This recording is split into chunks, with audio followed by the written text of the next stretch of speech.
भारत की भूमि पर कई शूरवीर योद्धाओं का जन्म हुआ, जिन्होंने अपनी मातृभूमि की रक्षा हेतु हंसते हंसते इसी भूमि में मिल गए। यह कहानी एक ऐसे वीर सपूत की है जिनके गीत आज भी गुनगुनाए जाते हैं। यह कहानी है वीर योद्धा शेरा भील की। भारत में मुगलों का आगमन 1526 में हो गया था। बाबर ने एक के बाद एक कई विजय हासिल करी। उसके पोते अकबर ने मुगल साम्राज्य का विस्तार किया। आगे चलकर इसी वंश में औरंगजेब हुआ। जिन दिनों औरंगजेब ने मेवाड़ की भूमि को चारों तरफ से घेर रखा था, उन दिनों की बात है। सारे राज्य में सन्नाटा पसरा था। गांव उजाड़ दिए गए, कुएं पाट दिए गए, खेत जला दिए गए और सब प्रजाजन अपने पशुओं सहित अरावली की दुर्गम घाटियों में चले गए थे। लूनी नदी का कुछ स्वच्छ और मीठा जल अरावली की पहाड़ियों तक फैला था। नदी की उत्तर दिशा में विशाल पहाड़ और घना जंगल था। इसी जंगल में भील बस्तियां थी। ये भील जंगल पर निर्भर थे। इन्हीं जंगल से उनके घर चलते थे। भील बड़े निर्भय वीर थे। भीलों का अपना एक सरदार होता है जो भील ही होता है। वह बहुत ही बलशाली निडर होता है। सर्दी का समय था, रात का समय। गांव के सभी लोग आग के चारों तरफ बैठे थे। तभी एक राजपूत सिपाही ने आकर धरती पर भाला टेक कर भील सरदार का अभिवादन किया।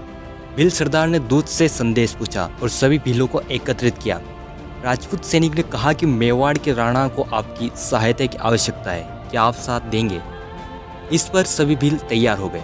वे रात को ही ऊंची पहाड़ी की तरफ तीर कमान, भाला, गोफन, तलवार लेकर निकल पड़े। अगले दिन दोपहर के समय जब गांव की महिलाएं व बालिकाएं लूनी नदी से पानी भर रही थी, दो बालिकाएं नदी किनारे चांदी से चमकती बालू से खेल रही थी।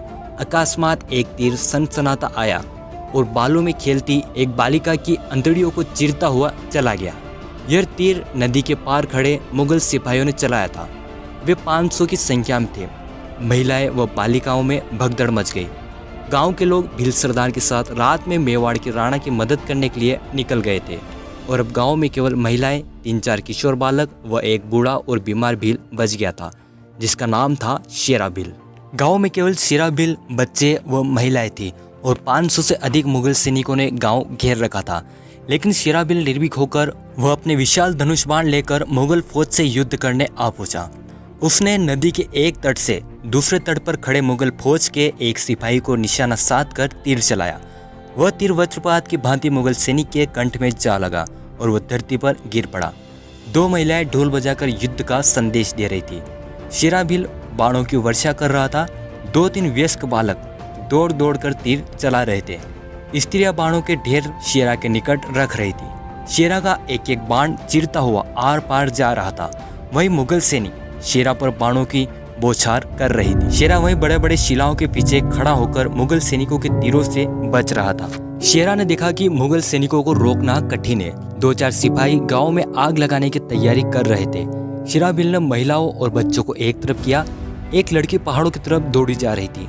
एक तीर शेरा की भुजा में आ लगा। उसने तीर खींचकर फेंक दिया। गांव धू धू कर जलने लगा।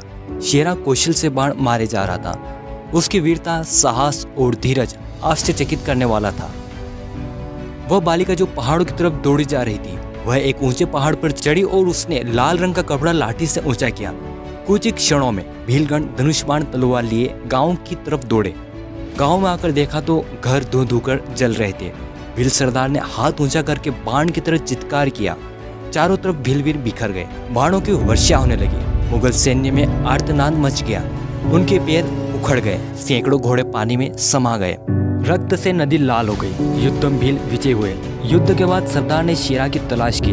वह सैकड़ों तीरों से छिदा हुआ एक झोंपड़ी की आड़ में निर्जीव था। वह अपनी भूमि और लोगों को बचाते बचाते अमर शहीद हो गया। आज भी उस वीर वृद्ध शेरा भील के गीत गांव की महिलाएं गाती हैं। सलाम ऐसे जिन्होंने वृद्ध और बीमार होते हुए भी युद्ध किया, वह भी 500 से अधिक सैनिकों के साथ।